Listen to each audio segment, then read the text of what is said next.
Hey everybody, welcome to a Tatter-a-Fact Podcast where PMU gets real, raw, and unapologetic. I'm Teryn with Girlz Inc., your no BS mentor with 25 years in the game, a little more than 25 years now. So let's raise the bar and let's keep it there. So today I have another guest, great guest. And before I bring her on, I'm gonna do a little bio on her, give you a little history on her. I think a lot of you probably know her. If you're on the Facebook groups, I'm sure you do. Because, well, we'll talk why because. But let me give you a little bio on her. So, Marielle Rebecca. A lot of you are going, oh, Marielle Rebecca. Yeah, because she's super helpful.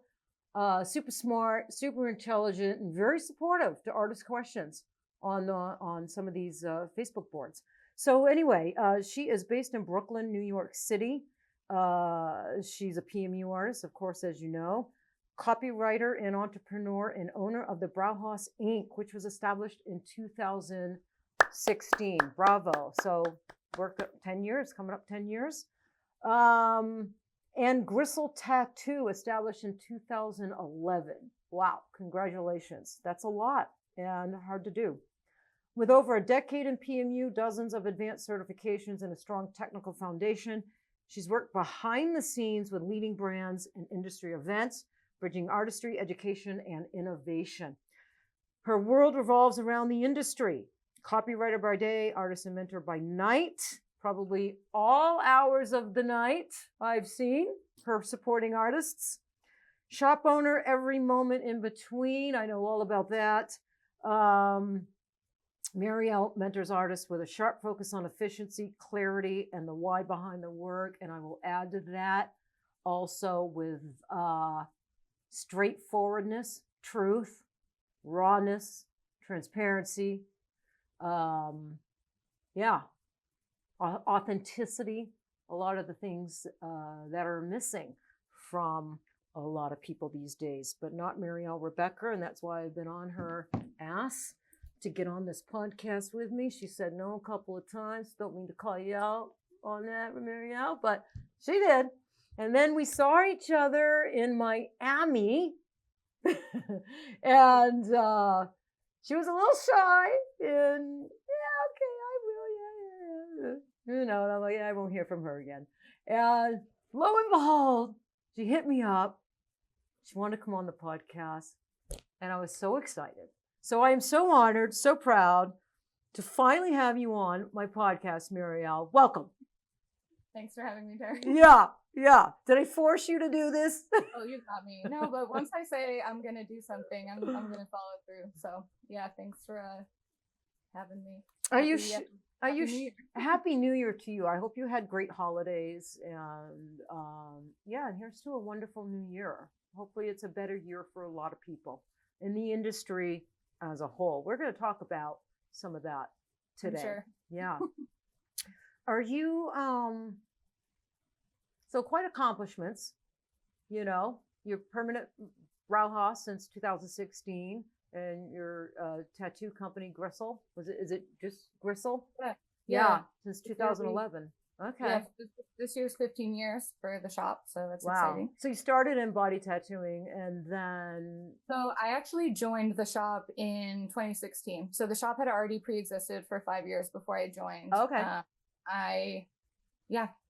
Just jumped right in and no looking back. It's amazing. Do you find that your body tattooing experience or education has helped you be a better cosmetic tattoo artist or understand things at a deeper level than PMU artists that don't? Yeah, of course. I mean, I managed the shop for several years, like at front of house, got to know the artists, and tattoo artists, like PMU artists, everyone's different. Everyone has different approaching things.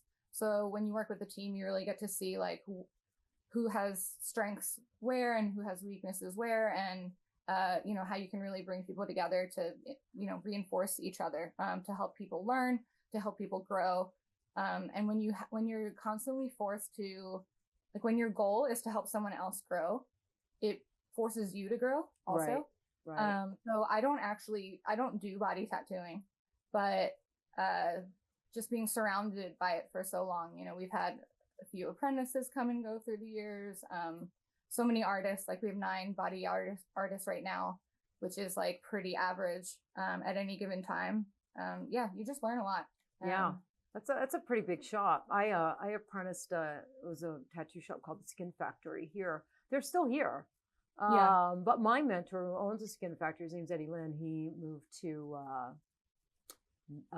Maui and started a skin factory tattoo shop over there. And he was in Lahaina, so the shop actually burned down with those tragic fires.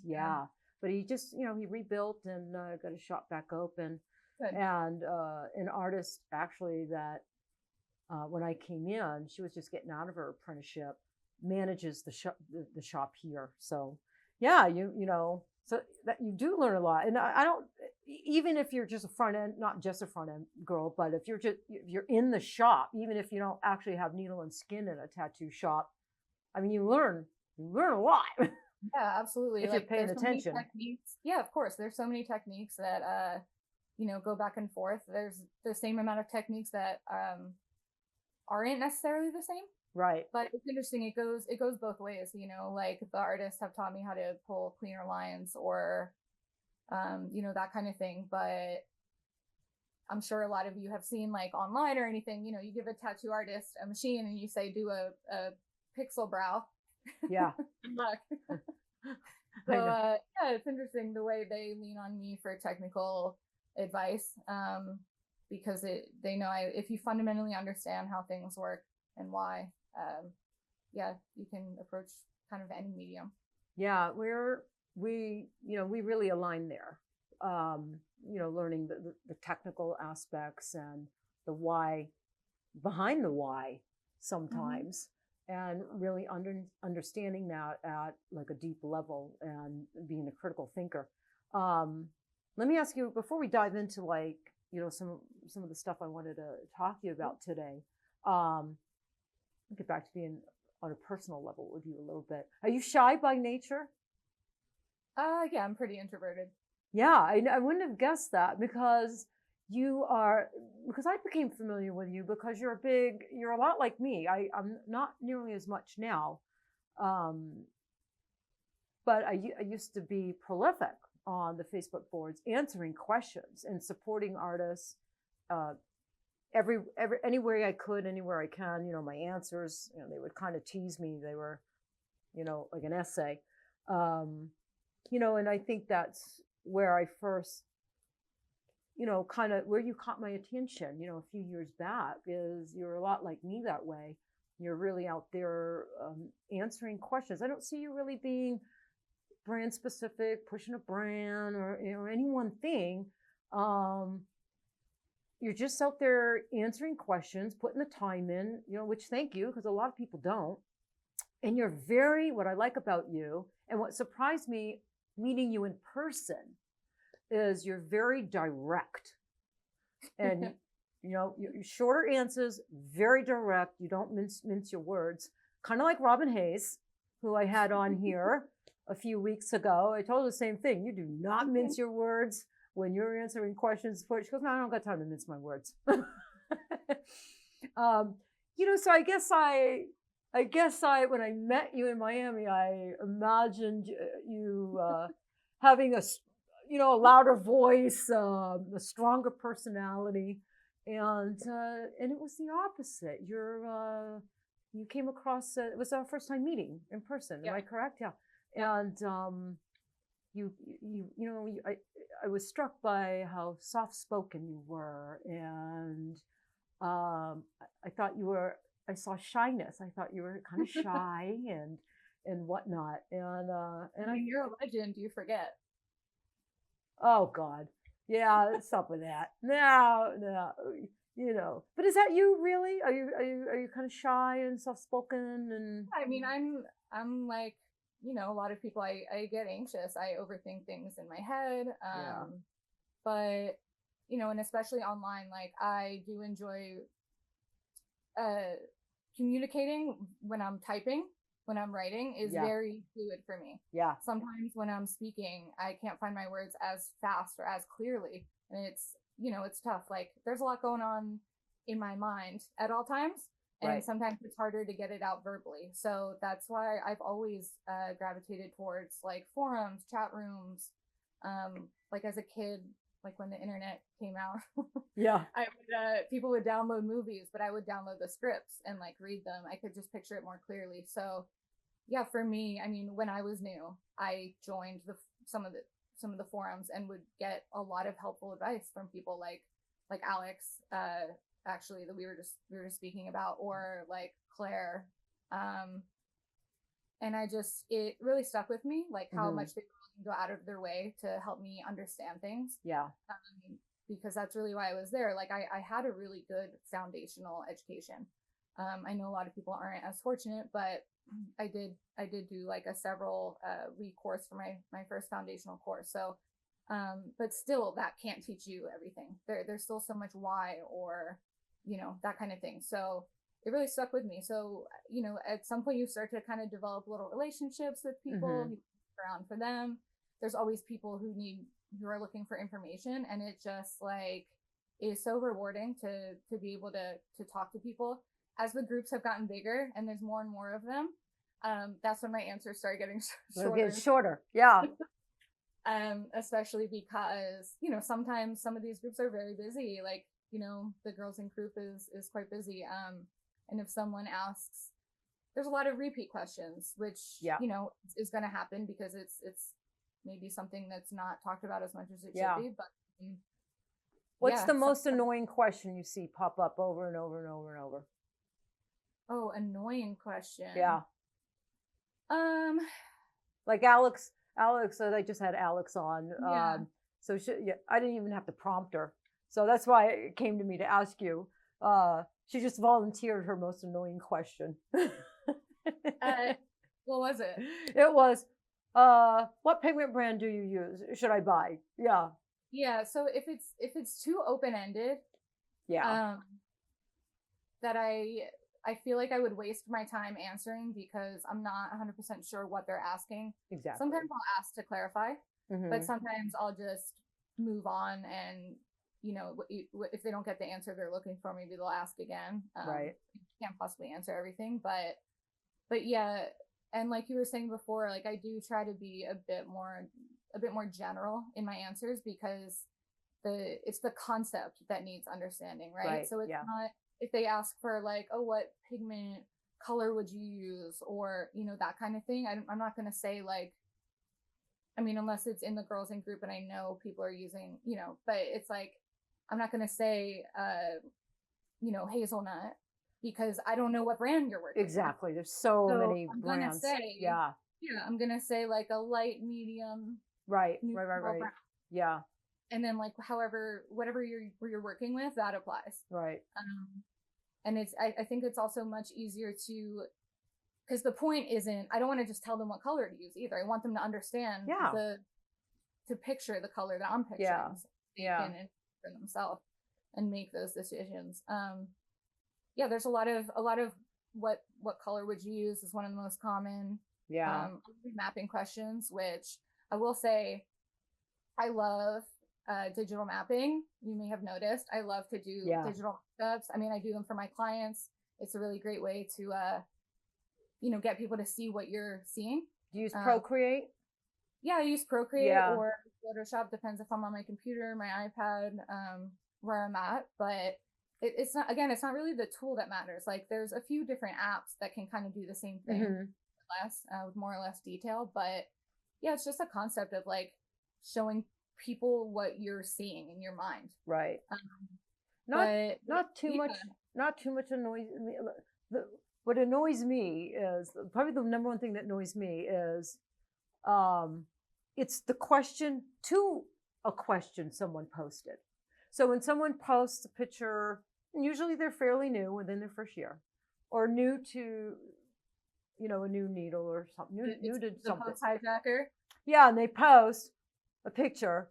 All my work fell out. what happened? What am I doing wrong? And then people ask, what pigment line did you use? And I'm like, what does it freaking matter what pigment line they used?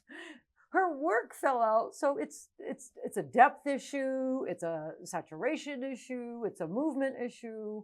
It's a technical issue. I mean, give me the worst made pigment on the planet, the most cheaply made, low quality pigment that I would never use on anybody, but give it to me. And I can tattoo that on someone. And it might turn green, but it'll be in there. It'll be in there. It ain't gonna fall out, but yeah, it might turn green, might turn who knows what damn color. But it will heal in the damn skin. So that always gets me, what pigment, because then I think there's an opportunity that provides an avenue for then that pigment line that was used, no matter what pigment line it was used, whether it was LI, Permablend, Tina Davies, Ever After, all good pigment lines, lots of good pigment lines. Hanafi, right? Really popular and a good line. Lots of good lines today. We're so lucky. Yeah. But it puts that pigment line, I feel, on notice, on blast. And, newer artists that might not know better could say, oh, well, she used this particular line and it all fell out. And I think it can do a disservice and potentially hurt the pigment line. So I can see why you'd say that. I'd say I prefer as much detail as possible. So if someone just posts a photo and says it all fell out, I do want to know the pigment line, but not because not just the pigment line. Yeah. I want to know type, like pigment type. Yeah. Is it organic? Is it inorganic? Is it hybrid? Right. What needle did you use? Exactly. Yeah. What technique did you use? So a lot of the time people forget to include that kind of information, like whipping, pendulum, shoveling, circles, Exactly. I want to know like how long you were working the skin. Right. And like, I don't necessarily need to know how many passes, but I need to know how long the skin was worked. Yeah. And that kind of thing. And like the more information you have, obviously the better you can answer the question, because it might just be as simple as, I know we've talked about this briefly before, but it's a thing that always comes up is that it's very easy to go from inorganic based to organic based. Mm-hmm. Very difficult to go the other way. Exactly. The learning curve is like much higher if you start with organic based, carbon based pigment that kind of fly into the skin, and then later on in your career decide to transition to inorganic. It's absolutely possible, of course, and really beneficial in a lot of cases, I'd say, but also it's just more difficult. So it is more. Do you think it's more difficult because I use predominantly iron oxide for my eyebrow work, but I use 100% all organic for my lip work, which is really thin tissue, and then a combination for my eyeliner, and sometimes a hybrid even. So I use all three types of pigments for my eyeliner work, just depending. But do you think I have my own thought on this, but do you think it's, because I agree with you, I think it's harder to go from organic to inorganic. The perception is it's harder. Let's throw in the word perception is harder. Do you think it's harder because they have to push harder, and it's scary to push harder. You have to push a little bit harder because the particle size is a little bit bigger, right? It's a little denser, and so they got to push a little harder. And with organics, especially if it's black carbon, if there's some black carbon in there, less pressure, less saturation brings a lot more coverage. And I think that makes the artist nervous to do more. Yeah. I think I should clarify. When I say I think it's harder, I think the learning curve is steeper going from organic to inorganic later in your career. Mm-hmm. It's not that working with inorganic is more difficult. It's that the change, the what you have to overcome is more challenging. So, and I think a lot of it is due to just hand control. So if you think about it like this, when you're a new artist, like you've just picked up a machine, maybe you're, a weekend, you're at your first training, you have a tendency to be heavy-handed, and you have to learn to work light-handed. And that is very, that's a good way, you know, so if you imagine that you have a hard hand and you're starting with inorganic, as you learn to soften your hand and you get more control, it's very easy to adapt to inorganic. Like all you have, you know, if you want a darker result, even though you're working lighter, you now know how to implant more effectively. You now know how to layer your colors, like, you know, how to layer just your saturation. But if you have spent years developing a super light hand to work with organics that fly into the skin, you have to pepper them in for it to heal well and age well. Yeah. And you've really drilled, you know, dialed in that about learning to work really, really delicately. And then you switch to inorganics. You have to adjust your control. Yeah.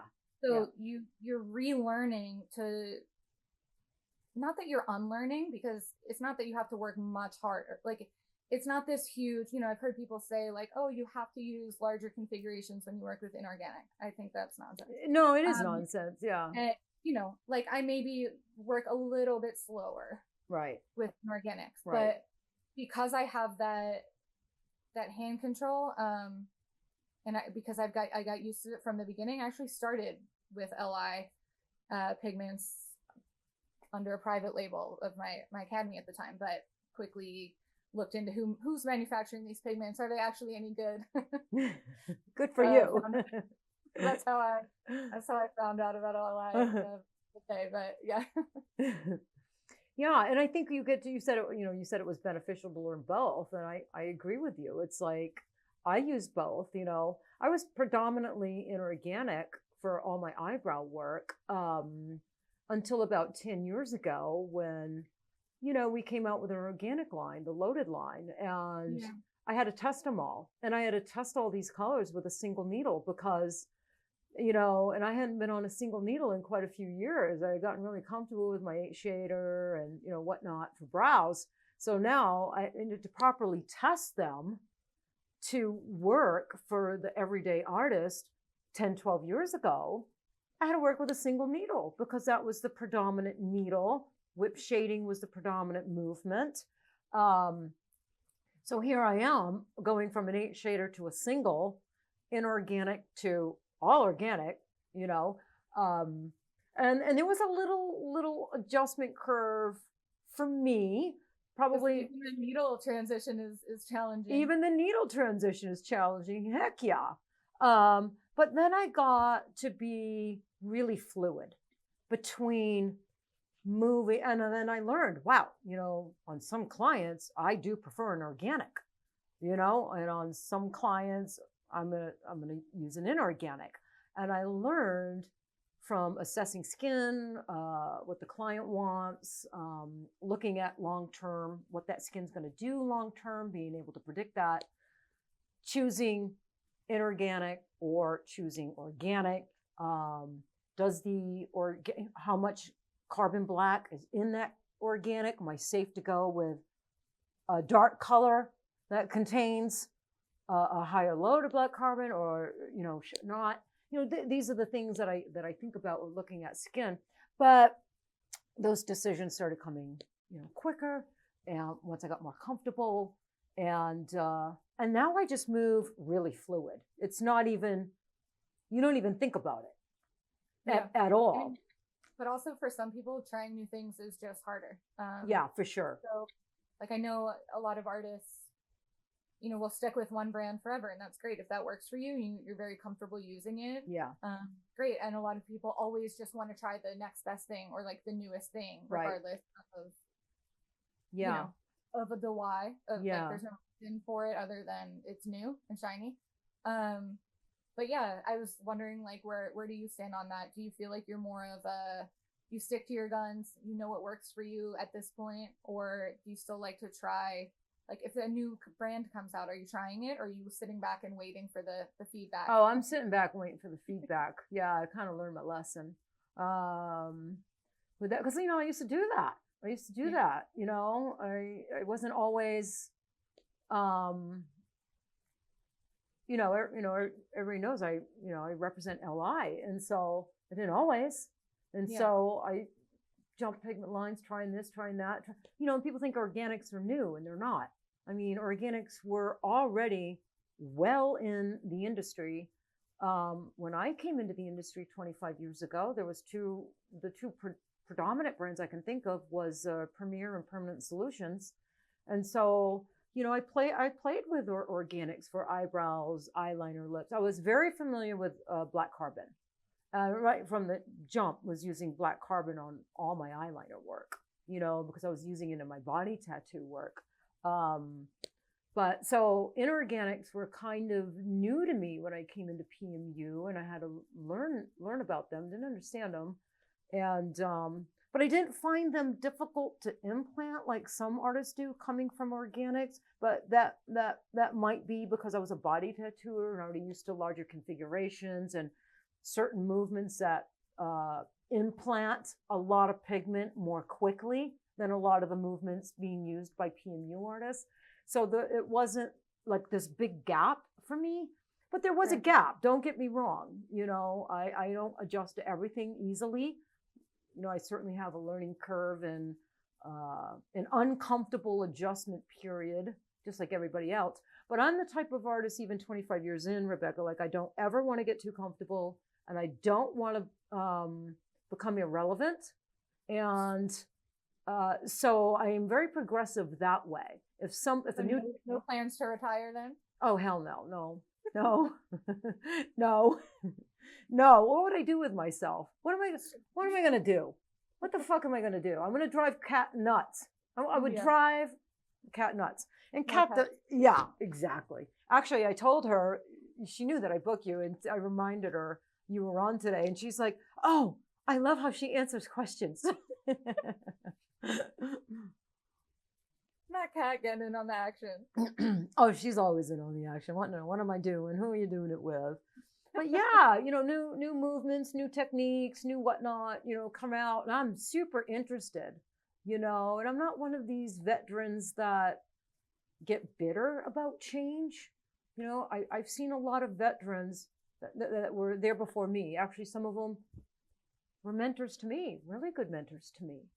And, but I learned from them because as microblading came into the industry, as changes came into the industry, I saw some veterans get bitter, get angry, lose relevancy because they didn't stay progressive and open-minded with their thinking. They didn't welcome the new generation of artists and the new techniques. They would have welcomed the new generation if they were doing the techniques that the veterans were doing. And do you know what I mean? Yeah. And I got that back early in my career because when I came into PMU, keep in mind the industry in PMU, which I only knew was in America because there was no internet. So I had no idea there was permanent makeup outside of the United States. But, there was a handful of people that were dominant in the United States and you felt they had power. And I was a young girl, I was a young artist, and I came in using a coil machine, using mags, using organics for my lip work. And back then, that was a no-no. That was a no-no. You did not use organics in PMU.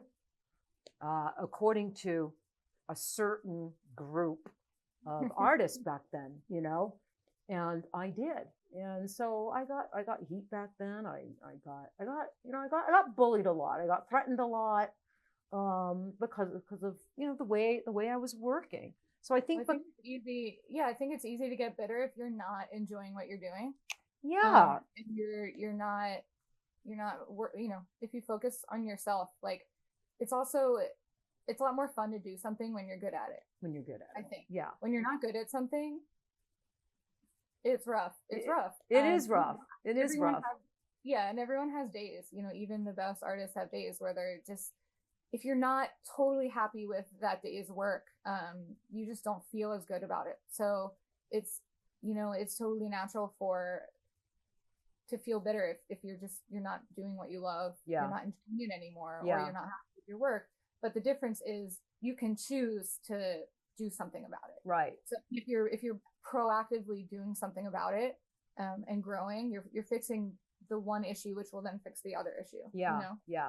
I would if say, Yeah. oh, I'm sorry, I didn't mean to cut you off. I would say with my eyeliner work, I'm probably kind of set with my secret sauce, my formula, my setup, the way I work. I'm very methodical. Yeah. Because I'm kind of known for my eyeliner healing solid black. Yeah, super solid black, lasting. And I'm quick, takes me 30 minutes to do a top and bottom, my little wedge.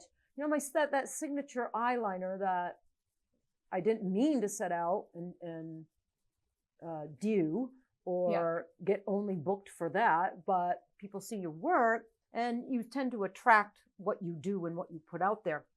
So for eyeliner, I tend to do that style. And so I'm very methodical. So I get the same consistent result, you know, for my eyeliner clients. Eyeliner clients want it to last. People that come book with me for eyeliner, they want black, not necessarily thick and heavy, but they want black, whether it's within the lashes or a little above the lashes. Some want a little corner. Some want a baby wing. Some don't want no corner, no wing. I have to kind of ombre, you know, the outer edge. But when it comes to brows, no, I'm not so methodical. You know, I'll try new trends, I'll try new needles, I'll try new things because lots of different clients are booking brows with me for lots of different styles and looks. Where my eyeliner, it's mostly that one particular kind of style they're booking with me, if that makes sense. Very classic style, yeah. Yeah, that kind of classic style. And you know what else I think? I think it would be boring. Right? I mean, I may not try every new trend. I may not even necessarily look at a new trend or and go and like it per se, but it's interesting to me. You know, it's interesting to me. I want to learn about it. I might want to try it, you know. And usually it's because, you know, especially if it's a new product or something. I know, you know, you do product development, so I'm sure you understand. But if someone goes through the time to develop a product, manufacture it, market it, get it out there, it takes so much. They have to believe in the product. So if they're an artist putting out a new product, then I, as an artist, say, do I need that? Yeah. What problem is it solving? Or how does it better my experience or my client's experience? And then I'm interested. And I guess I'll say, if it's a problem I do have, then yeah, I want to try it. And if it's not necessarily a problem I have, maybe I've figured out a way around that issue. Right. Then I don't try it. So. Yeah. Yeah. No, I'm the same way. And I just think with my kind of creative mind, I don't know, I just find things interesting and fascinating still to this day. And, you know, whether I'm going to try it or not, you know, sometimes not. And even if I don't incorporate it in the way I work, I still find it fascinating and I want to learn about it. And, you know, and that's why I like talking to younger artists too, and having them on here to get inside their head a little bit and how is the new generation thinking and what's important to them. And because it's interesting, you know, it's interesting. And I think it's important. I mean, Elton John, look at Elton in music. Elton John collabs with Dua Lipa, Brandy Carlisle, even crossed over into country. But that's how Elton John stayed relevant. And I think stayed interested. You know, I think he'd be bored if he didn't cross over into country and do duets and collabs with these, you know, younger artists doing different styles of music than him. And it's the same thing for me. You know, I collab with artists that work differently than me, may have different philosophies than me, but I learn from them, and it's interesting and fascinating. And and I think it's great. I think it's great. So I do my best. I think it's great for, you know, many reasons. I mean, like we kind of touched on before, sometimes people do things differently, and it doesn't necessarily mean that one way is wrong. It's just one way may work better for this artist and one way may work, better for this artist. But if you don't communicate that, like maybe there's a better way, but you wouldn't know unless you're open to it, unless you're communicating. Yeah. And, you know, we were talking a bit off camera about, more about my little group chat. So, and we met at an event, and I met a bunch of so many amazing people at this event. But a bunch of us have this little group chat, and it's just a group of artists from all over the world, honestly, all different ages, all different levels, and it's just really nice to be able to, did you try this? Did you guys see this? What do you think? Talk freely.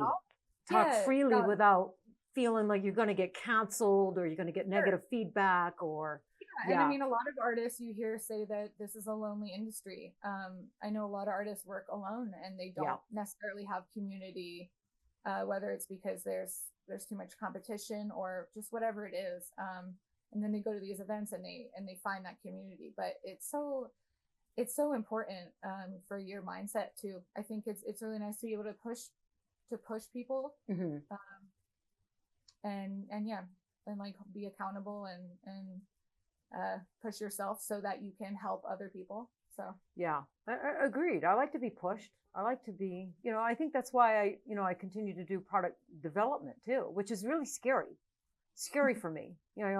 I just launched D-Oil, right. And I don't know why I didn't think about that earlier. I've been using witch hazel for 20 somewhat years. Linda Dixon. I don't know if you know Linda Dixon, but old veteran, and I learned a lot from her. And oily skin back in the day, and and she mentioned, she recommended something, and I was using it, and it was helping, and then it went off market back in the day. And then she was like, I told her it's off market, I can't even get it no more. She said, well, try witch hazel. So I've been using witch hazel for all these years, and then then I'm like witch hazel works, relatively well on, if they're a little oily and whatnot, but I'm getting oil where, oh my God, what is going on with skin types? Is it environmental pollution? People doing things that, what is going on? Like, I'm getting so many oily skin types, and I'm hearing other artists talk about this too.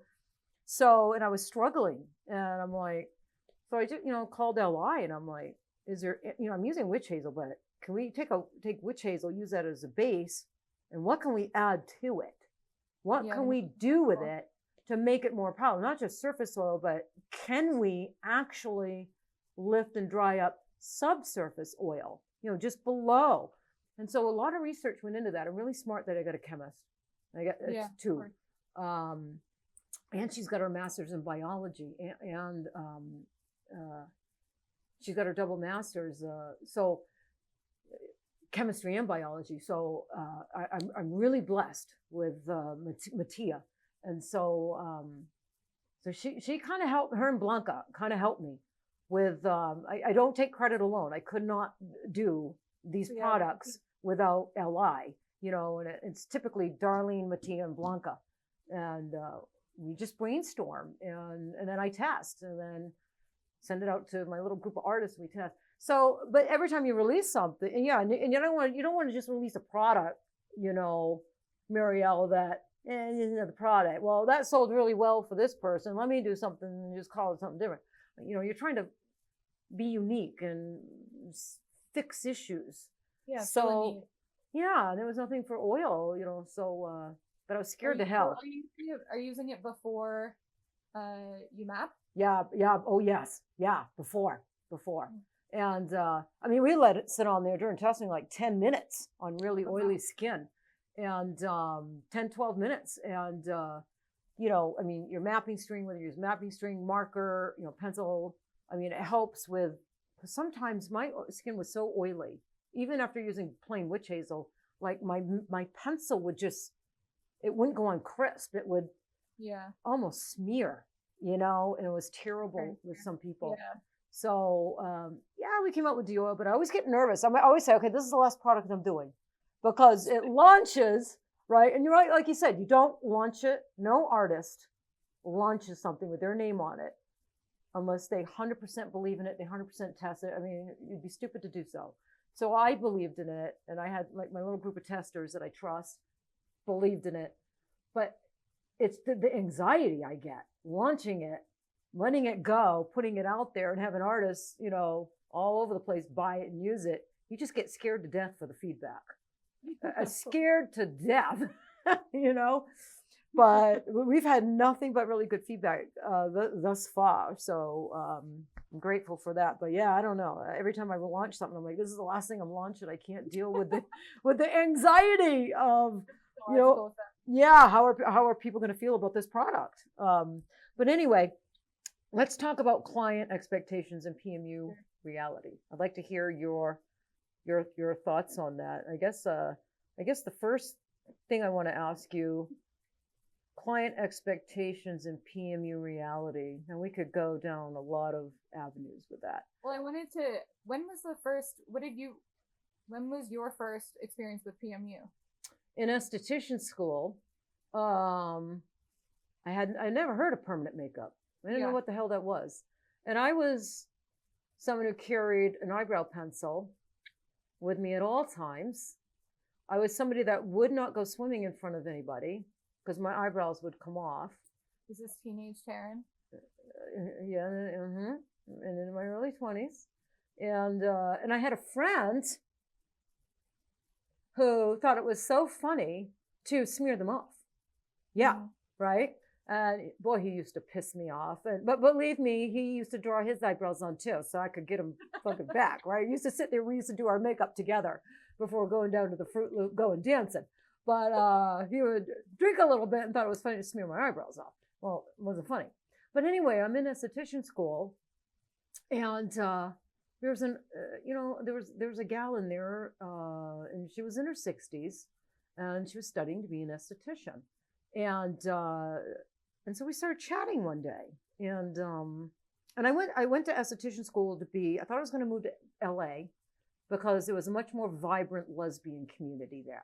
That was my whole reason for one. So I could do body tattooing, and I could be like a makeup artist on a set and do blood, gunshot wounds and monster makeup. So I went to esthetician school here and learned makeup, and just to get me down to LA, so I had more, larger lesbian pool. So her and I started talking, and she's like, "Yeah, I'm retiring from permanent makeup, because my eyesight was her eyesight. Her name was Betty, and well, what's permanent makeup?" And she's like, "Yeah, and tattoo, kind of like a tattoo, use machine and pigment and tattoo on, and they don't come off." I'm like, seriously? So I wanted it done really, really bad. So she was doing it out of her house, and I got my mom to go with me, and so got my brows done, and driving home, my mom was like, "You need to do this. This is right up your alley. You need to do this, and then you need to do your mom." And So long story short, that's how I first heard about PMU, was an esthetician school. Other than that, I had never heard of it. Yeah.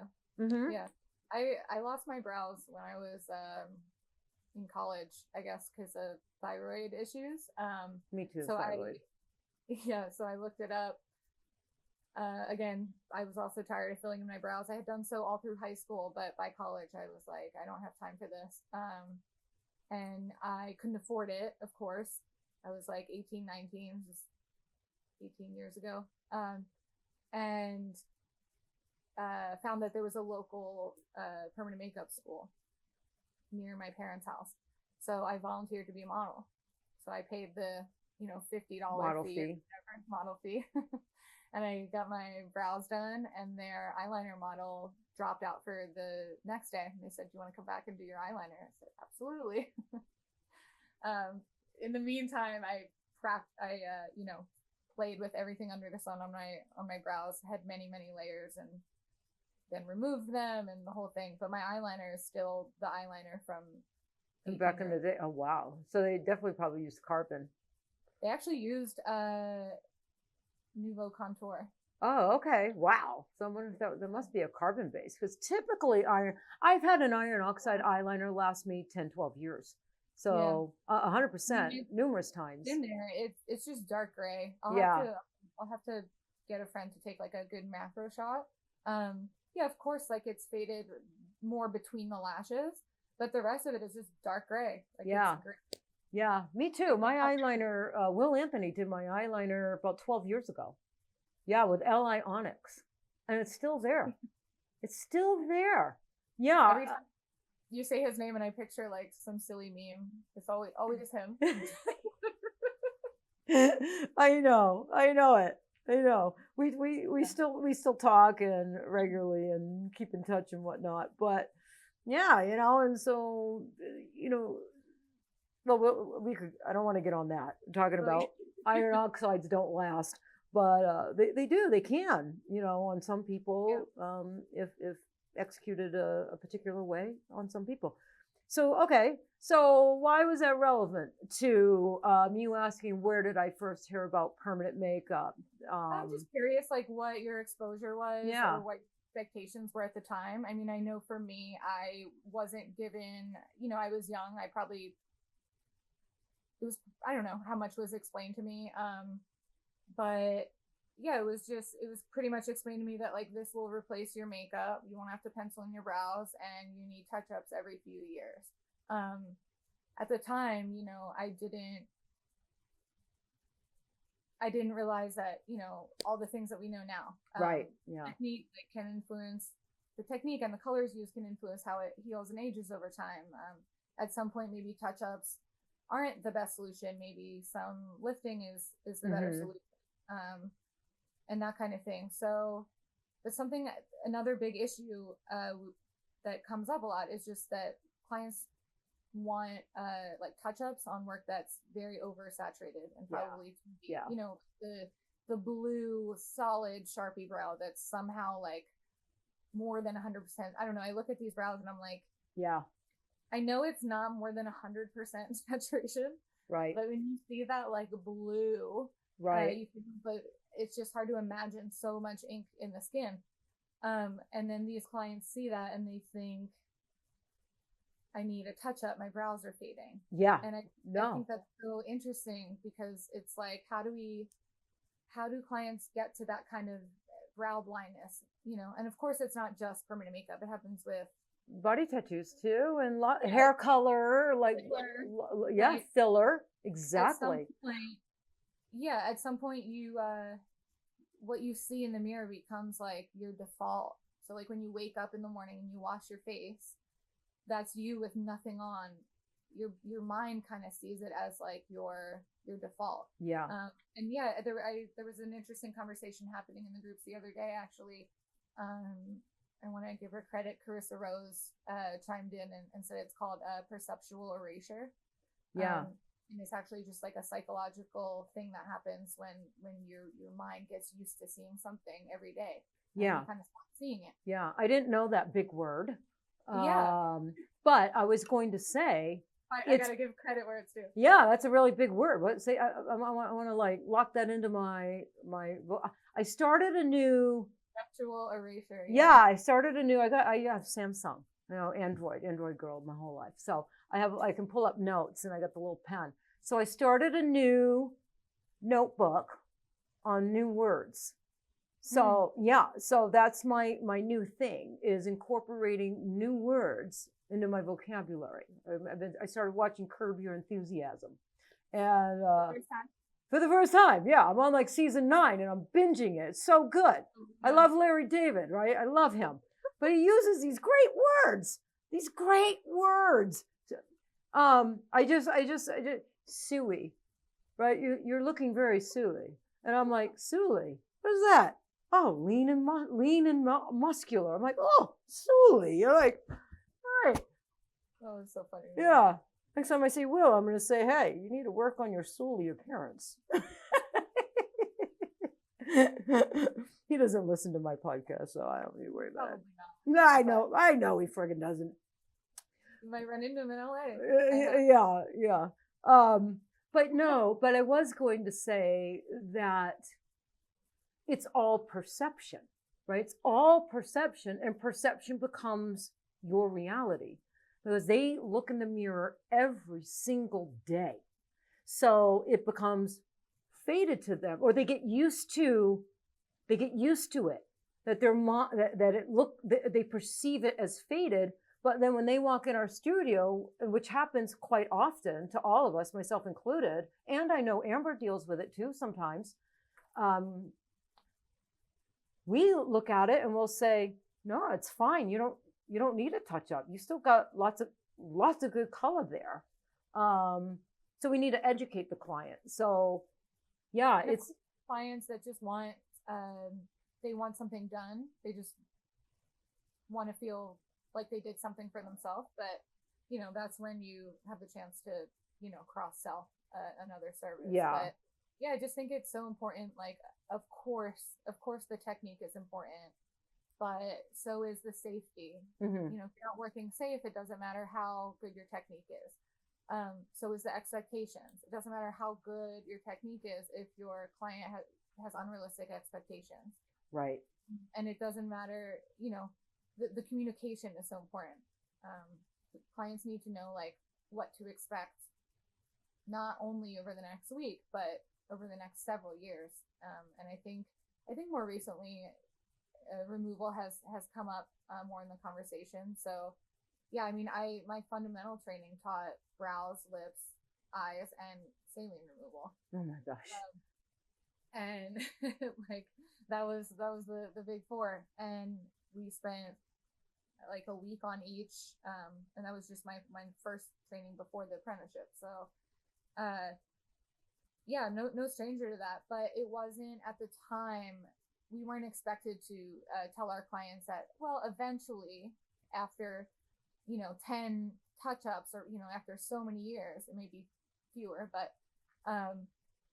removal might be in the cards. You might want to adjust the color or the shape in a way that adding isn't the answer. Right. Yeah. And I think now these days it's becoming more common. I don't know if it's because more people are offer removal than they used to, or just because there's more PMU than ever, so it comes up more often. Yeah. Or because when there's more PMU in general, of course, there's more bad PMU. There's more both. There's more better PMU, and there's also more bad PMU. Right. And yeah, so it comes up a lot. I mean, I do more like emergency removals with lift than I ever thought I would. Yeah. Crazy, right? It's crazy. I know. It's crazy. But it works. So it does work. It works. I wish I had, thought of it a lot. So I wish, I wish I had thought of that a lot quicker too. I mean, I was doing emergency removal, although that's not what I called it, in my trainings when, I'd walk around with a little bottle of lift. I always kept it handy. I taught Amber to do the same thing when, she started teaching, in case they pull a wing too much or, they make a mistake. We would just kind of put a little lift on there and let it sit and, then clean it off. And then we would tell the client, we had our code words in our training classes. We would tell the client, when you sit up, you're going to see a little red spot. It's just a little broken capillary, no big deal, will heal out. So I instinctively, I knew to do that in training for little blips, little boo-boos, but I never really thought of it on a larger scale for an entire set of eyebrows until that one case, that woman with a wedding. I can speak for myself, which is, it's the same for me. Like, I only got into laser removal last year. Yeah. I've been interested for a long time, but timing has to be right. It has to make sense. Yeah. For your business too. So it was time. And these things, again, this is another question we get a lot in the groups, is like, would you do saline or laser here? And it's like, it's all case by case. Most cases, like, there's a lot of cases where you could start with either and get a good result. There are some cases where I absolutely would recommend lift.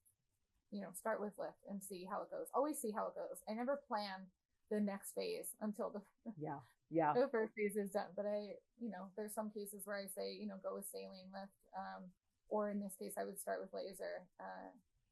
So yeah, it's case by case. Yeah, I'm the same way. I think I've had to clarify many times that I'm pro laser. And I Yeah. said, and I have 2 laser doctors that I've been referring for a long time here in Vegas. Because not everything, there are some cases where laser is going to be a better option, or the combination of both. Or the combination, right. Yeah. So, yeah, I've always been very, very open about that and teach that in my course. So, and there's some things that doctors don't necessarily want to laser, or they feel they've lasered as much as they can. So now they want to send them to you to do, a couple of saline sessions. Yeah, and of course, like I know there's a lot of doctors or a lot of laser techs who are very very educated in their field. They're very good at what they do, but they don't necessarily understand how like a saline removal, how it works. Right. And so because of that, they're either hesitant or they don't see the benefit. But you want to know how cool my doctor is here in town? His name's Dr. Mall, and does laser. He had me come into his office and put on a pair of gym shorts, and he had me tattoo 4 squares on his leg. Oh, I do my own. Yeah. And we let it heal for a few months, and then he tested, he had tattoo lasers, and then the saline. I had 1 square for saline, and it was so remarkable. And I really appreciated that about him, because he really wanted to understand saline. He didn't see me or saline as a threat to his laser, but he didn't only do laser tattoo removal. He did laser resurfacing. He did, he's a medical doctor, so he did a lot of chemical peels. He did a lot of stuff, within his lane. Yeah. But I thought he was so cool. I actually got him to come speak at the SPCP conference one time when it was here in Vegas. And he was remarkable. But I was really lucky to work with a doctor like him that was very open-minded to learning saline, understanding laser more, incorporating both, referring me people after. You would call me and say, I've lasered, I've done, 8 lasers sessions. I don't think any more is going to lift. I'm going to send her to you. Let's see if you can get any more out with your saline method. And a lot of times we were very successful. And I would do the same thing. I've done 4 or 5 saline sessions, got as much out as, now I think maybe laser could speed up, the rest of the process. So I would send them to him. So yeah, I think it's important that if you only do saline, because me and Alex were talking, it's harder in PMU for PMU artists to be able to do laser. It's much easier. The regulations are much more lax in the UK and Europe. But state or city to city, but it's so different state to state. It becomes very difficult for to get the right information. But so I think it's good to team up with a laser specialist, and for a laser specialist to team up with someone to saline, or if you're able to learn both, because they're both important. All right. But I think that element of collaboration is where the industry is going. So, I know we touched on it a little when we started, but yeah, the industry's changing. I personally feel like the industry's always changing. So I don't necessarily feel this big reset of 2026 or whatever. I think it's just doing what it always does, which is evolving. But yeah, I think something that is a prediction. This is not fact. I just think there's going to be more collaboration. I know it's very beneficial for me. I like teaching with other people. I like learning from groups of people. I like getting different minds in the same room and having bigger conversations. Yeah. I think we can learn more from each other. And yeah, I think that's where the industry is going. I hope so. I hope you're right. I think that's going to make the industry healthier. And I think it's going to make artists more skilled, more knowledgeable, right? More confident. More open-minded, become more thinkers rather than just following marketing or, because there's a lot of smoke and mirrors sometimes in marketing. There's a lot of false marketing sometimes. So, I want to talk to you about 2020 26. But I wanted to stay with client expectations and PMU reality for a second. So now, would you agree that clients predominantly now are finding us on social media, like Instagram, Facebook? Predominantly. I think it depends who you are. I mean, I am on social media all day with my other, with my tattoo shop or my personal or my copywriting job. So I've historically neglected my like PMU Instagram account. Mm-hmm. It's just an ongoing. I'm doing better, guys. I'm doing Believe better. me, I know, Marielle. Believe me, I know. I know every artist I've ever met. Oh my God. Always calling me out on it. I know. And you got to make it look like you enjoy being on. He's been neglected, guys. It's fine. I'm alive. I'm a real person. But I've never gotten. I have not ever been able to say that I get most of my clients from social. So media. how are clients finding you? Like, what do you think the ratio? Like, how are clients finding their permanent makeup artist in today's world? Yeah, so I just think it depends who you are. So for me, primarily Google or through the tattoo shop or through just referral. Word of mouth. Yeah. I think that's everyone's. I mean, for me, that was always my strongest suit is that, when people are happy with their results, they talk to all their friends, all their family about it. Yeah. Especially if you have a little referral program, which I didn't even have for my first few years. And then when I had it, it wasn't organized and, it took a minute to get in place, but that's always my biggest word of mouth, but a lot of Google. If your website is clear, if your SEO is good, Google's your friend.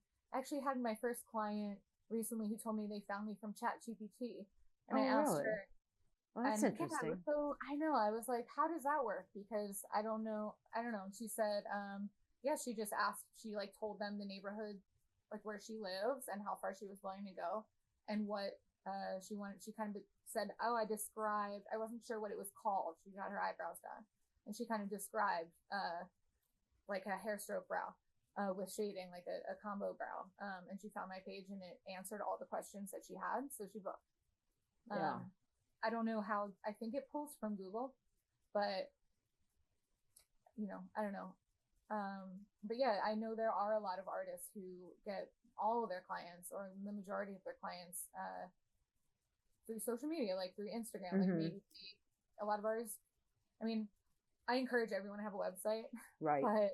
But I know a lot of artists that don't really have a website, or their only website is like their booking page. It's like their Vergaro and there's not a whole lot of information there. And that works for them because all their information is in the social media where their client is coming from. So all that means is, all their clients from social media are going to book on the Vergaro, but anyone who comes upon that site from anywhere else won't necessarily have the same information. So it's like it's a potential lost sale there. So I think if your website's not up to date, everyone else do better on your website. I'll do better. Deal. Deal.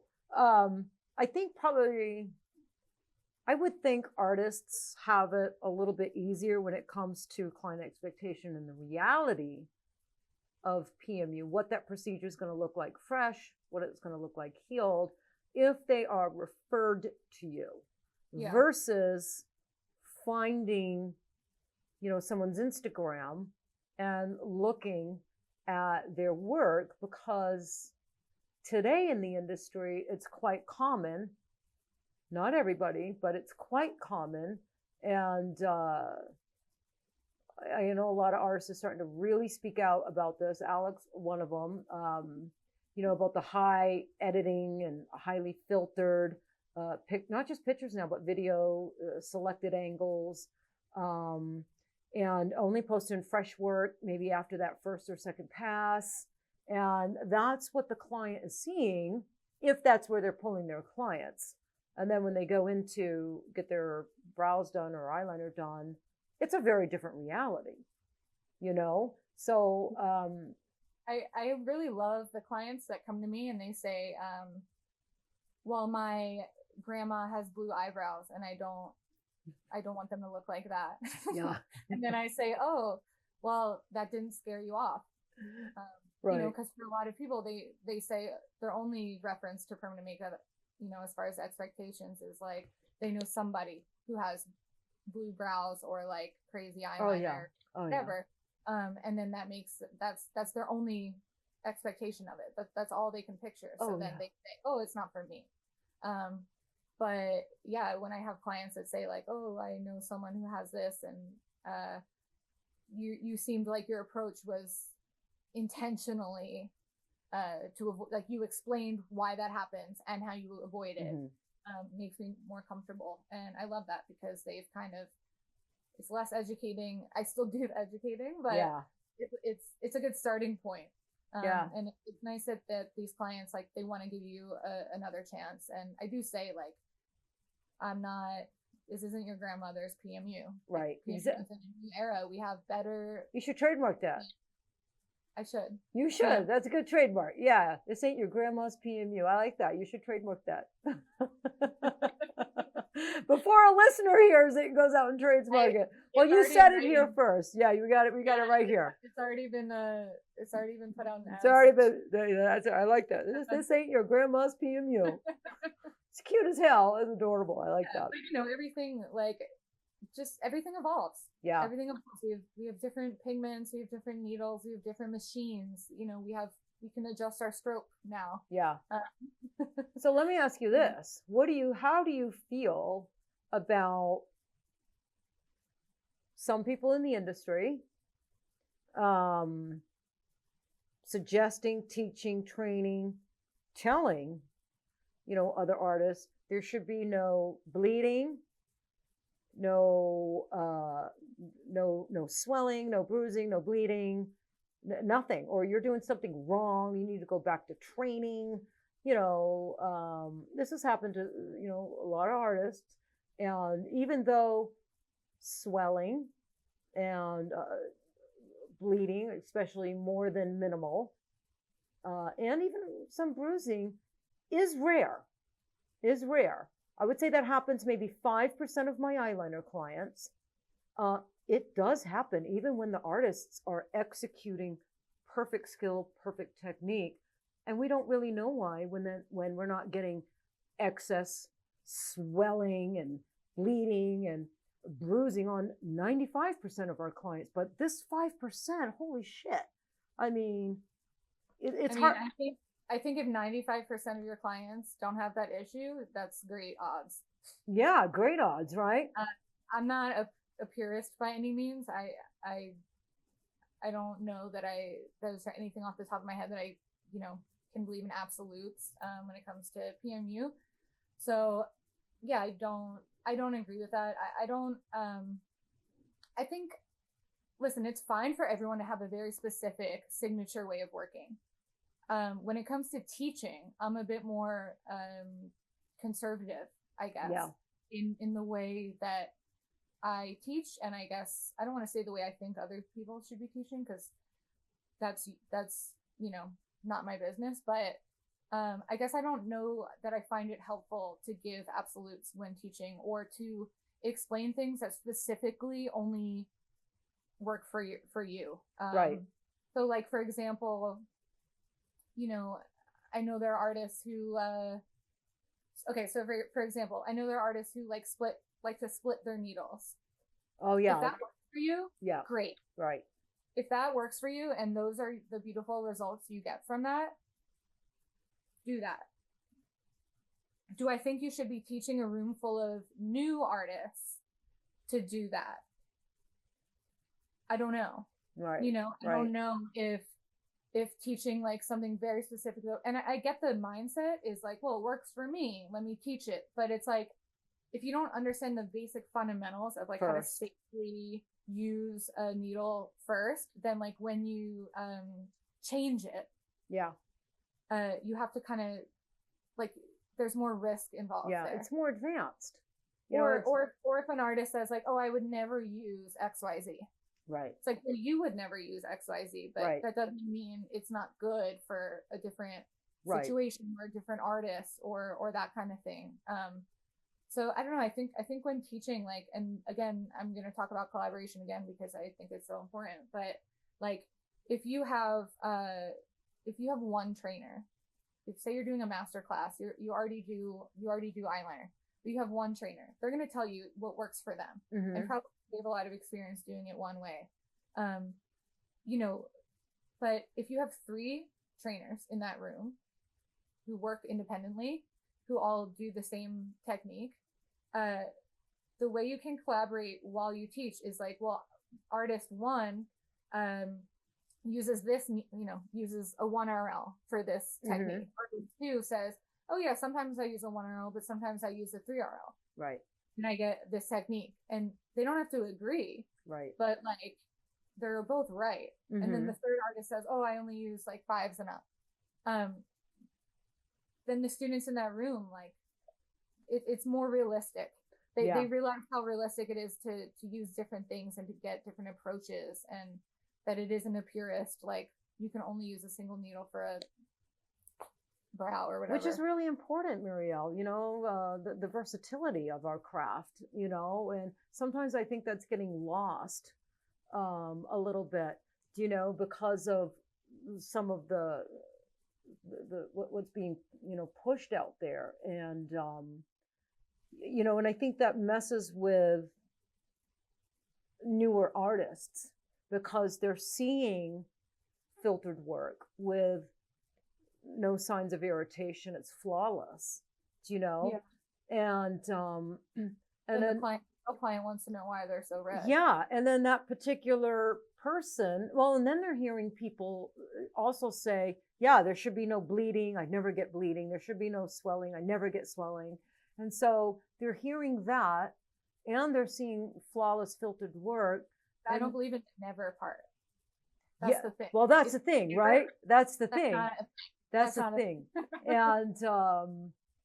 And then these artists, they could be 2 or 3 years in, and they're pretty well versed in their fundamentals. They dedicated themselves. I get a lot of calls on this. I coach, and I do coaching, and I coach a lot of artists now, and this is one of the things I hear a lot.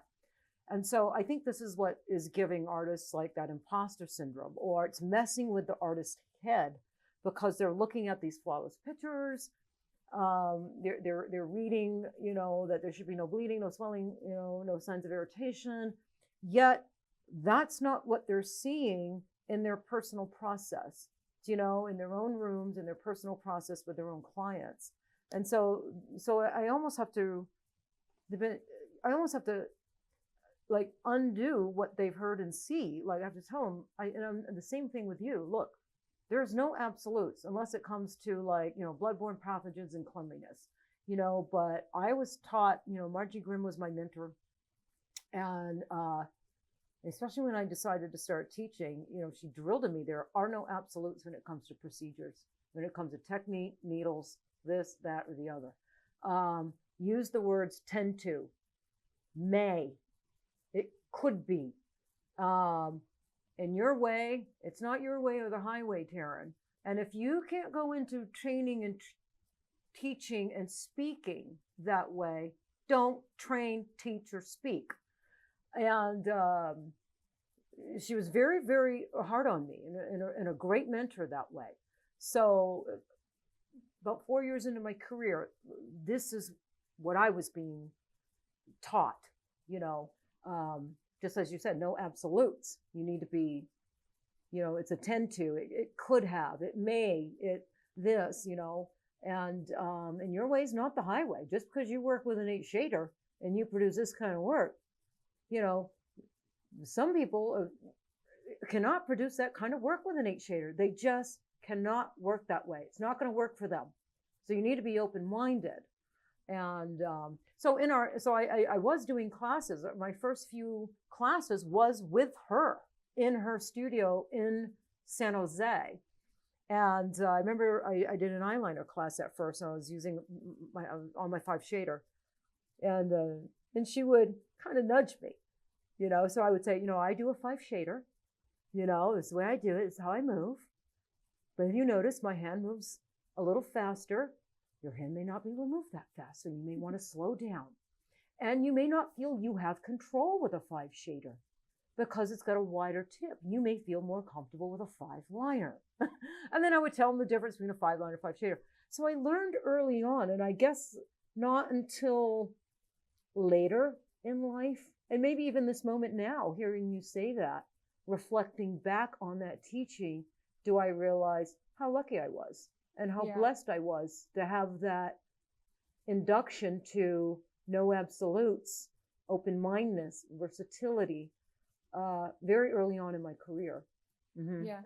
I think there's also, I mean, maybe tell me if you disagree, but I think there's also might be like part ego in there. I mean, of course there's competition in the industry. You know, there's a lot of artists out there. I think there's room for everyone, but still, that doesn't change the fact that there's more artists out there, and people want to do better.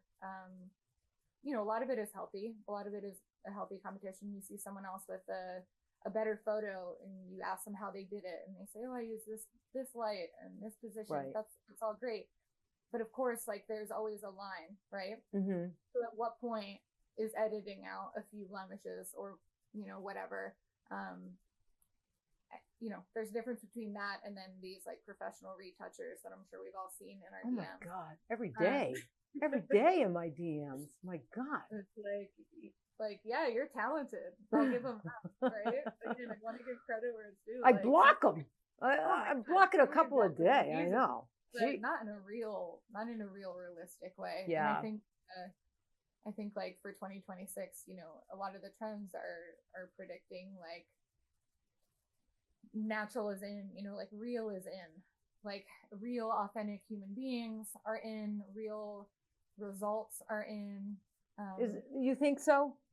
I think so. I think we've had eras of like, you know, really, if you look at the brow evolution, you know, from like skinny 90s to like super hyper laminated, like upper spine, you know, had a moment, and then like the super crispy style of like a, you know, border, like crispy border had a time. And I think now it's more of like what's kind of more natural. We're kind of going back to natural. We kind of went back to classic. Yeah. Right? Yeah. More classic. And even the ombre evolved. Remember when the ombre? It was like that deep ombre. Like there was like nothing, hardly nothing, like almost half the brow. I called it the deep ombre. Clients would come in, you know, to our studio, and you know, Amber would be like, or Michonne, they'd be like, T, come look at this. And they would have their arch in their tail, and half it would be gone. I'm like, yeah, that's a deep ombre. We don't need to pull out the photo books. I had some crazy brows too. We all did. I was a part of that generation that did the Pamela Anderson look, right? Those skinny brows. And when I started PMU, and I, you know, would clean out my brows more and do my own touch-ups, and I was testing all these different pigments and everything. I would get more compliments than ever out on the street, like from, you know, mostly women, but like, oh my God, I love your eyebrows, or your eyebrows look so good, or this and that. Looking back, I don't know what these people were looking at. that was not it, but you know, anyway. That's funny. I've seen trends come and go. I've seen so much in 25 years, you know, so much. One of the things, sorry, I just want to go back for a second. One of the reasons I brought up the ego thing is because I think at some point too, you get in a position, you kind of dig yourself a hole, right? So if you start editing your photos where like every photo has to be better than the last one, you know, you're trying to keep up with the Joneses or whatever.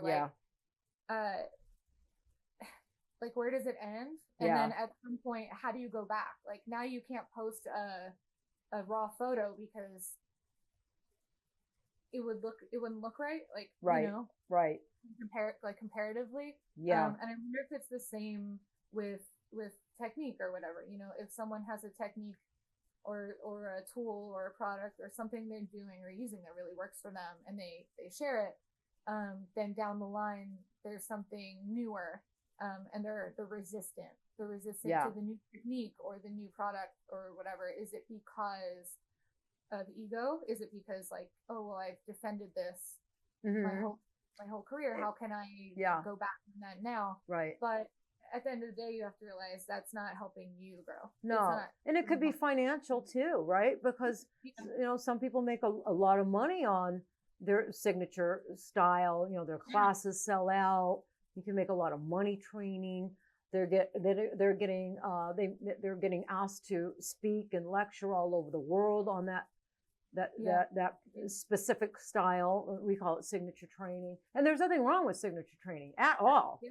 I think that should come after fundamental training. Learn your fundamentals first, then go, learn some of the signature training from some of these amazing artists. There's just too many amazing artists now.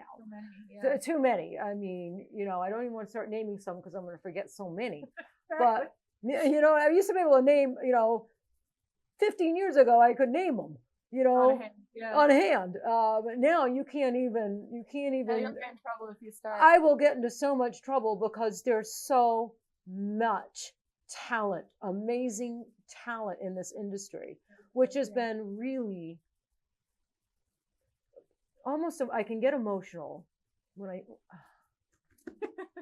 here I go. Yeah, I can really get emotional when I talk about it because.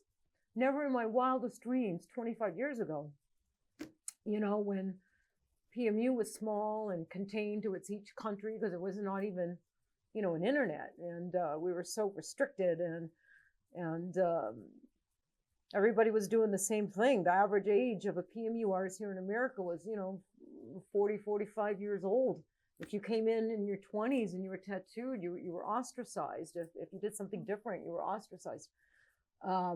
But never in my wildest imagination could I knew this industry was special. It changed my life. It saved my life.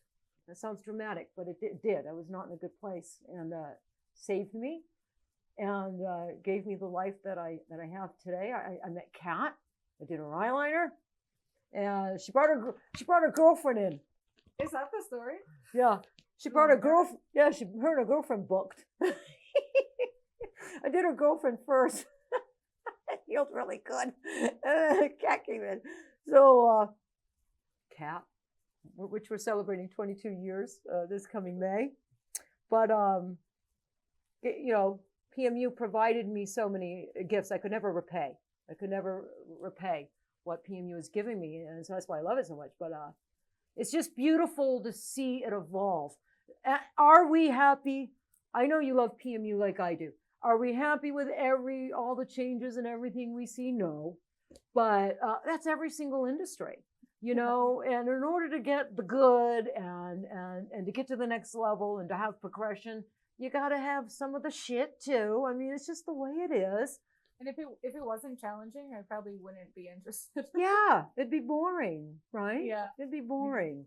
But I'm glad that you said that about 2006, because that's what I was hoping for, that in 2026 we saw more artists get back to fundamental, get back to with fundamentals, that's learning a variety of needle configurations, a variety of hand movements, implantation techniques, learning organic and inorganic, learning different saturation levels, a nice foundation of so that artist can be versatile and serve a lot of the different client types and requests coming in, and then go off and learn like special techniques, these specialty techniques and these signature trainings that we love. So I was hoping for that. So I'm glad and you talked a bit about your time before the internet, but also before the wild world web. My dad used to say, "Oh, yeah," because when I first launched my business, it was Darling Faces, and I was going to be Girlz Ink or Darling Faces, and my dad was like, "No, you'd be Darling Faces. You get the Darling name, it'll be the first Darling on the World Wide Web." Dad had SEO on the brain. Yeah, hysterical. But, like COVID changed things too. For sure. There weren't. I don't really know of any online courses before. Mm-hmm. That kind of blew up, and it just makes things that much more accessible. But I think also like, yeah, it kind of changes. It used to be harder to get information. Yeah.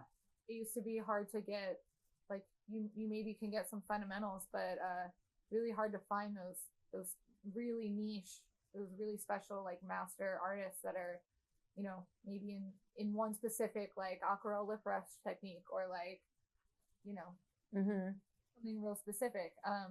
Used to kind of have to do all the things. Like every PMU artist I knew when I started did eyes, brows, and lips. And now it's not really the same. You can specialize. Yeah. Just like in body tattooing, right? You have some artists that do just black and gray, and you have some artists that do just, you know, American traditional. So yeah, and you can specialize in just lips and still offer different, you know, styles of that one thing. But I think that's something new-ish, like newer to the industry. There's a lot of more like specialty artists, and I think that's a great thing. And I think the accessibility. So I think I've seen a lot more, you know, conventions and artists traveling, teaching than ever before. And it just makes that education like that much more accessible. Well, as you know, and I don't want to spend too much time on this. I think a lot of people are already talking about this, you know, and I did a 2-part episode with Sarah on this, on, you know, the economy and, you know, PMU. But, you know, what are your thoughts on, you know, a lot of you see it on the Facebook, you know, boards especially, and I'm seeing it on Instagram almost every day in my feed. There's another PMU artist, and now I'm seeing lash extension gals. It's, you know, closing their studios, their time in PMU, their time in, you know, is done. And you said like you don't see this big what'd you say, exodus, or what did you call it? Yeah, I've heard people call it or like correction. The big, you know, you're seeing all these, you know, these terms being used. I've heard it called the big exodus, the big correction, and whatnot. And you don't really see it as that, you said. So what do you see? Like, what do you think is happening the year 2025 with, and still to this day, we're in 2026, only the first month, and we're seeing closure after closure. We're seeing artists show up talking about, you know, they're scared and they can't get clients. Just just briefly, what are your thoughts on that? I don't know. I mean, I think I just see it as a change in an industry that's always changing. So, you know, if you came in on the upswing of, you know, microblading being a big buzzword, I know a lot of artists jumped in then, and you came in on the up. The industry was going through a change. It was just an upward change, right?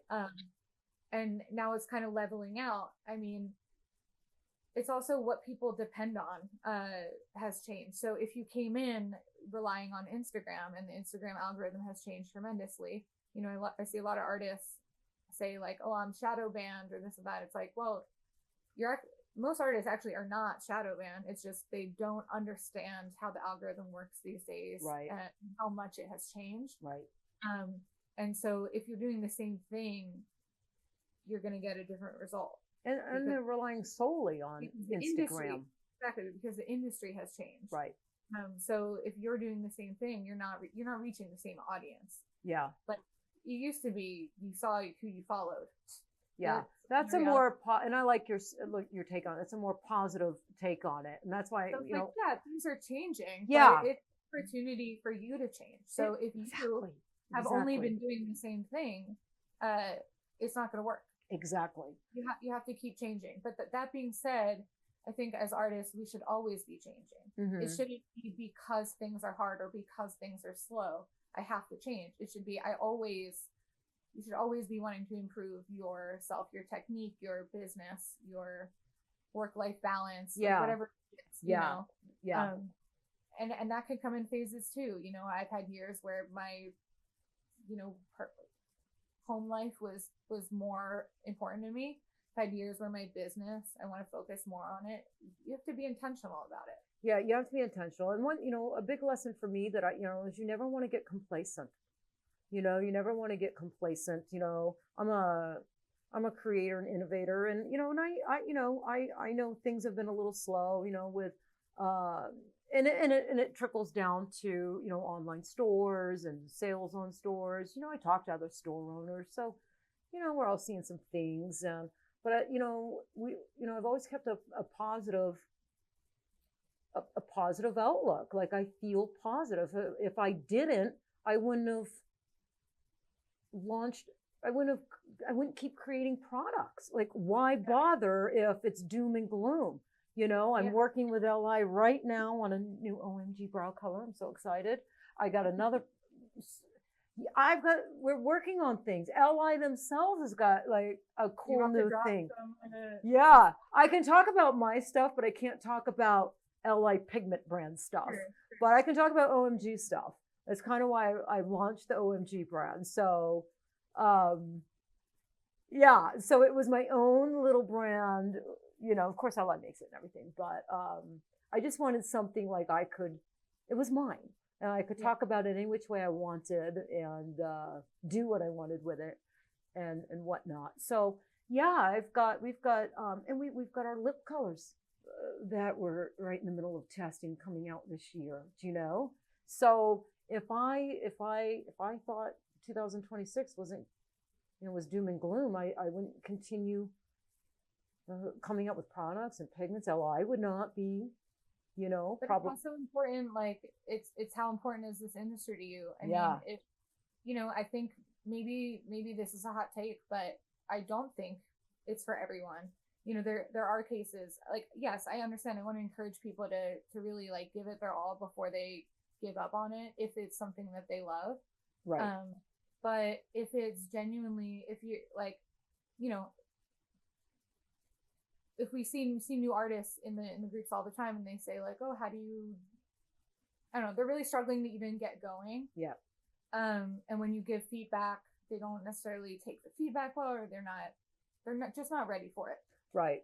For whatever reason. And it's like, I'm not going to say this to them, but maybe PMU is not for you. Right. And it's not. Maybe that's a take, but like, it's not for everyone. And well, that's okay. And I think a lot of people got lured in by predatory marketing and people that promise six-figure incomes and, all this stuff, learn in a weekend or in 5 days, and you earn a six-figure income, by next summer. And if there wasn't that excitement of being able to make six-figure incomes, and all this BS promising and marketing, they probably never would have took a second look at PMU, right? They got into PMU because of that. They were a single mom or whatever. They wanted to only be able to, because I've even seen marketing where do one procedure a day and you can be earning six. So, you have some moms thinking, wow, I can just do one procedure a day, 4 days a week, and I could exactly. And that gives me, and then they're thinking like that gives me time with my kids and to go to school functions and whatnot. So I think if that type of marketing and promises wasn't out there, a lot of people wouldn't even have entertained being a PMU artist. Do you know? I think they think like, oh, if I was working for someone else, I'd be working 40 hours a week. Right. If I work for myself, they don't realize that if you work for yourself, you're working way more than 40 hours a week. Yeah. You're working like 20 hours a day. It's actually more. So I have been encouraging artists to, if you don't have clientele and you're still learning, like, that's fine. But you don't have to start a business at the same time as you're trying to learn a new profession. Right. You can work for someone else and get your footing. Like, in fact, that's a great way to grow because you don't have the pressure of the business stuff. Like, yeah. I think some people are trying to progress too fast. They're 6 months out of training, and then they're dumping a bunch of money into a studio build out, and then they're an online class, and they're just going too fast. You don't know why their ads aren't working. Right. Well, the ads not the problem. The work isn't the problem. It's everything between. Yeah. Agreed. Go a little slower. It's okay. Go slower. It took me 13 and a half years to get my own studio. I worked in a, I was in a 98 square foot room for a long time. And then in the room next to me, it was a big salon.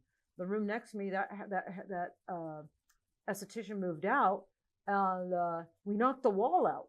So then I ended up with, a bigger space, and I became a distributor for LI in that little space and whatnot, so yeah, I think it's okay for people to, let's give people permission, Marielle, to go slower,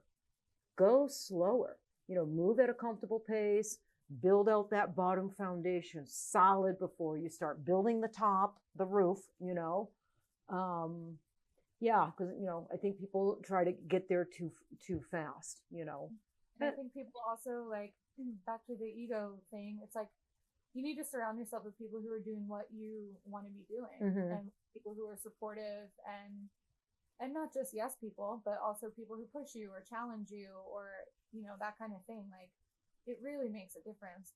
I know it's easy in theory, but I think a lot of people get hung up. They don't want to make friends with the other artists in their community or in their town or in their state because it's competition, when, like, in reality, you're both probably dealing with, like, say there's two of you within a few blocks, you're probably dealing with a lot of the same things. And, if you take on that overhead independently, imagine, like, what you could do if you teamed up. Right. How much of a burden it would take off of both of you, how much you could push each other to grow more. And I know that's hard, but I think that's something that people overlook a lot, or think like, oh, that's not for me. I don't want to bring on someone else. I built this myself. Like, well, it could take a lot of burden off of you if you did. Yeah. Think about that. Like, let the ego go and just think, like, would this better my life? Like, if half of your rent is paid on your studio. Well, that's what I did. I got to a point where, I was booked out 10 months, Marielle. Yeah, and Amber, she stayed with me 6.5 years when she did not have to. Michonne stayed with me 10. I had to kick Michonne out. I had to tell Michonne, I'm not renewing my lease, and I got to get out of studio life, And but look at Amber, and Amber took her time. She wanted to do classes with me. They were in every class with me. I took Michonne to a class like Jen Boyd hosted with me, and put Michonne on the spot. I pushed them out of their comfort zone. And they were both working Shades and Strokes when me and Mary were doing Shades and Strokes, when that class was selling out, and just really pushed them out of their comfort zones and made them realize they were capable of more than they thought they were. And they both could have left very much earlier than they did. I think Amber stayed like 3 years longer, 3 years longer, and Michonne stayed in the conversation longer than she had to. But yeah, and I didn't lose anything by teaching them and giving them, some of my touch-up work and referring some of my clients for them. It relieved me from being tied, a slave to a clientele for 10 months, can't go on vacation, can't do anything. I got to a point where I couldn't even, if I had a migraine, I couldn't cancel. Like, where am I going to put them? Yeah. Where am I going to put them? And that is very stressful to work under that. I mean, that becomes your goal, right? I lost my headset. That becomes your goal, right? My goal was always to build a clientele so big and loyal that it's my maintenance, my refresh work, my return clients that is my clientele, and I never have to have a new client. If I can achieve that, then I have security. And that's the way I looked at it. And I accomplished that for myself. It took me 13, almost 14 years. And then once I accomplished that, I brought in 4 apprentices. And Amber and Michonne are my two. I mean, they're my two. They're the 2 things I'm most proud of, and they're my 2. I don't want to say my 2 biggest accomplishments. That might not come across right. How do I say it? Your star children. My Star Shield, more than any product, more than any like emergency removal, more than anything else I've ever done in my career. It's rewarding. It's them. Also, how much more fun did you have along the way? So much fun. You So would have much had fun. We pissed each other off a lot, you know, but you know, maybe 10% of the time, but we got along really so well. And good friends with them both today, and they both have their own studios, and they're both doing fantastic, and have their own apprentices now and their own programs, and it's great. It's great to see it. I'm just so happy for them, and yeah. Well, Marielle Rebecca, with that, do you any parting words? I'll give you the last word. Well, not the last word. I'll have the last word, but I'll give you the second to the last word. Oh, man. I don't know. I'm just looking forward to this coming year. You have some speaking things coming up? Yeah, well, yeah, Traveling? I am. I don't know if I can like say things yet, but I do have some traveling. Users? Yes, I do have some things. What do you got? You got anything? Oh man, I tend to make these decisions kind of last minute. Okay. Like the schedule and what's going on at the shop and all that. But yeah, going on a cruise this year, I guess. All right. Danny's got us all on this boat. Yeah, I don't know. I haven't made up my mind 100% for some of the others, but maybe try to get out to the UK this year. Oh man, I love the UK. A lot of good people there. I got a lot of really, really good friends there. I mean, I go a lot. I was just there last year, but for fun, not for work. Yeah. Yeah. Well, Alice Kingdom does a really good, the UK PMU conference. I was there last year. I think that was like my third time speaking there, but she's a great human. She always gets great speakers. It's education focused. It's a smaller, more intimate conference, but it's excellent. It's absolutely excellent. She's been doing it a lot of years, and so she's got it down pat. It's very organized and excellent. So that'd be a good one to consider if you want to. Yeah, get out and do a conference. I guess I'll leave you with what do you want to do more of in 2026? I want to mentor on a larger scale. So I'm doing one-on-one now. I've been doing one-on-one since I didn't renew the studios to kind of hone my coaching skills, because I never really coached like professionally. Yeah, it's a whole other skill. Yeah. Yeah. And so so that's something that I'm launching. I collaborated with someone, and I can't say too much, but we're launching the platform in April. And it's a formatted mentorship program that's focused on the artist and what we think needs to be addressed and focused on, and like fundamentals, for instance, we talked about that. So I love my person that I collaborated with. She's perfect for me, with the right amount of difference and indifference, and so I've been learning a lot from her, and been learning a lot about coaching and mentorship. So that's what I'm looking forward to. I think I can make a bigger difference if I could, get out from under the one-on-ones, and not too big to where you lose the intimacy and attention from, but little bit bigger scale. So we can reach more people. So that is something I am really looking forward to this year. So that was a big dream of mine. Yeah. And I'm a little nervous about it, but I've been working hard. And so, yeah, I'm excited for it. Yeah. Yeah. Coaching's hard. It's hard, It's not as simple as coaching. Yeah. It's not. There's a lot that goes into it, especially if you want it to be organized, and everyone comes from a different starting point. Yeah, 100%. So yeah, so look for that kind of April. I will. I get know. the email. Awesome. All right, Rebecca. I'm going to say goodbye to my listeners, but don't go anywhere. Okay. Yeah. All right.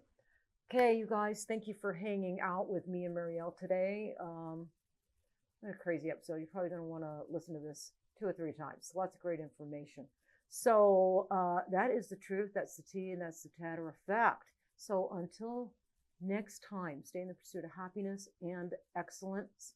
I appreciate you.